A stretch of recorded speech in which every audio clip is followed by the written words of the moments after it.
Guys, আশা করছি তোমরা খুব ভালো আছো। আমিও খুব ভালো আছি। বাট আর একটা কথা তোমাদেরকে শেয়ার করি, সেটা হচ্ছে যখন ছাদে ধূপধাপ আওয়াজটা হয়, আমি তো ভিডিও করার চেষ্টা করছি, কেন আমি রাত্রি 2টো অবধি জাগা থাকি। ঠিক আছে, 2টো অবধি আমার কাজ করতে হয়। মানে আমি একটু এগিয়ে রাখি কাজগুলো, তোমাদেরকে বলি। আর সেই সময়টা কি হয় জানো তো, তার আগে ঠিক 1 ঘন্টা আগে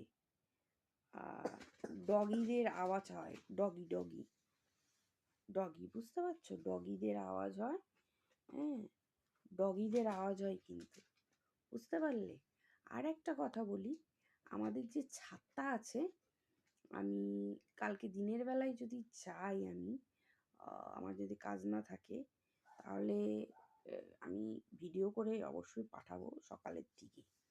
ঠিক আছে, ভিডিও করে রেখে দেবো সকালে, ফার্স্ট সকালে। আশেপাশে ধরো মনে করো যদি চোরও আসবে, আশেপাশে বাড়ির হাইট একদম কম, 1তলা 2তলা, অনেকটা ডিস্টেন্স। ঠিক আছে, অনেক ডিস্টেন্স। হ্যাঁ, অনেক ডিস্টেন্স, ফাঁকা ফাঁকা বাড়ি, মানে গায়ে গায়ে লাগানো বাড়ি না। ঠিক আছে, গায়ে গায়ে একদম লাগানো বাড়ি না, ফাঁকা ফাঁকা ডিস্টেন্স। কিন্তু অথচ তোমাদেরকে কি বলবো বলো তো, মানে আমি দেখতে পাচ্ছি যেটা, মানে ধূপধাপ দুবার আওয়াজ হবে, আর ঠিক তার 1 ঘন্টা আগে হোক, 1/2 ঘন্টা আগে হোক, ডগি না চিল্লাবে। বুঝেছো? রাস্তায় যে ডগি থাকবে ঠিক চিল্লাবে।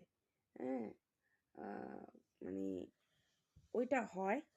আর ধূপ ধাপ 2টো পা ফেলে, বুঝতে পারছো? কোনো খটাস না, খটাস ওরকম হয় না। ঠিক আছে, খটাস কোনো শিয়াল না, ভামবিড়াল না, কিছুই না। এইসব ভামবিড়ালের ওরকম আওয়াজ হয় না। ঠিক মানুষ যেরকম যায় ধপ ধপ করে, ঠিক ওই রকম হবে, বুঝতে পারছো? কেন এখন ছাদে তালা পড়ে গেছে, বুঝতে পারছো? ছাদে তালা পড়ে গেছে। আর একজন আমাকে ডেকে আজকে জিজ্ঞেস করছিল যে আমাদের ছাদে তখন তালা পড়ে গেছে।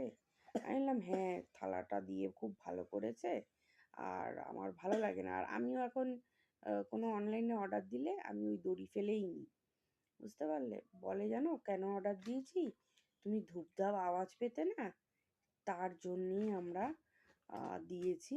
আর সবাই এই আওয়াজটা নাকি পাচ্ছে, বুঝতে পারছো? এবার জানি না